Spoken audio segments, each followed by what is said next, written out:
Welcome to our recommendation for your weekend episode 2. నేను episode 1 నేను కింద ట్యాగ్ చేస్తాను. సో ఇది నీరా కెఫే నెక్లెస్ రోడ్లో ఉంది కదా, అదనమాట. సో దాని బ్యాక్ సైడ్ ఒక మంచి ప్రైవేట్ స్పేస్ ఉంది అండ్ బోటింగ్ కూడా అవైలబుల్ ఉంది. So it is just for 30 rupees per head. And ఇక్కడ normal boat and speed boats కూడా అవైలబుల్ ఉన్నాయి. సో మేమైతే నార్మల్ బోట్ ఎక్కాము and also double decker boats కూడా ఉన్నాయి.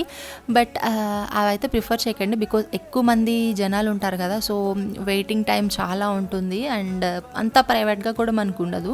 సో ఇవైతే జస్ట్ ఒక 20 మెంబర్స్ డీసెంట్గా ఉంది and which is very fine అనమాట. బుద్ధుడి విగ్రహంకు తీసుకెళ్ళి అక్కడ ఒక 10 మినిట్స్ మనకి టైం ఇస్తారు అండ్ మళ్ళీ తిరిగి అదే బోట్లో వచ్చేసేయాలి. సో మీరు ఇచ్చిన టైం కన్నా ఎక్కువ ఎక్స్టెండ్ చేసి ఉంటే కనుక వాళ్ళు వెళ్ళిపోతారు వదిలేసి. మళ్ళీ వేరే బోట్స్ వాళ్ళతో మాట్లాడుకుని మళ్ళీ వెనక్కి రావడం అది కొంచెం కష్టమవుతుంది. సో అండ్ మీరు ఒకళ్ళు విజిట్ చేస్తే కనుక ఈవినింగ్ 6కి అట్లా వెళ్ళండి. ఈవినింగ్ అండ్ నైట్ వ్యూ కూడా ఎంజాయ్